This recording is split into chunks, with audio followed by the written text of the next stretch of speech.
Talsik laway pa si Coach Po mga idol, na-stress ang film coach. Baldado at kinawawa ng Cavs si Bam Adebayo. So Game 3 na mga idol ng series sa pagitan ng Cleveland Cavaliers at Miami Heat. Pinalamang lang ng Cavs ang Miami sa first quarter, 12-4 lead mga idol sa first 4 minutes ng opening frame. Hindi nga pala naglaro si Darius Garland. Na-posterize pa ni Jarrett Allen sa first quarter ang 7-footer rookie Kelly Olynyk. Dalawang beses pang nagbigay ng slam dunk ang Cavs big man. Nagrun ang visiting team mga idol 18-0 sa bahay ng Miami Heat. Natambakan kaagad ang Miami, nabura ang kanilang lamang. Another poster dunk ng Cleveland, DeAndre Hunter over Haywood Highsmith naman mga idol sa play na to. And then former Miami Heat Max Strus to beat the buzzer, 33-20, 13-point lead for the Cleveland Cavaliers going into second quarter. May pa-dunk party itong si Jarrett Allen sa second frame mga idol, hindi pa rin mapigilan ng Miami Heat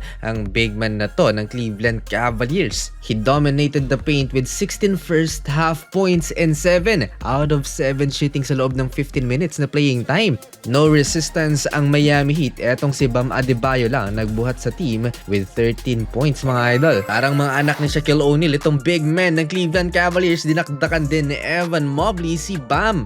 Alat na Tyler Hero na lockdown ng Cavs sa first half, isang 3-pointer lang. 62-42 halftime, 20-point lead Cavs. Paki-follow or subscribe na rin ng bagong channel natin na to mga idol dahil dito natin i-upload ang ibang games sa NBA. Third quarter, David Mitchell and one basket and Kelly Olynyk. Nice fake to Donovan, corner triple. May counter 3-pointer si Donovan Mitchell to stop the run. Malaki pa rin ang lamang ng Cleveland Cavaliers sa Miami. Si Ty Jerome naman ang naging X-factor sa offense ng Cleveland Cavaliers with 8 assists. Bumitaw pa ng almost logo shot. Napakadelikado ng bagsak ni Bam Adebayo, parang yung nangyari lang kay Jimmy Butler pero nasahod ng kakampi. And again, dahil sa play ni Ty Jerome pero walang kasalanan ang Cavs player, hindi naman nagtamo ng major injury si Bam at nakabalik pa sa laban. Stress ng Filipino-American head coach Donovan Mitchell tinapos ang third quarter with a 3-point step back, 88-64, 24-point Cavs lead. One of the most versatile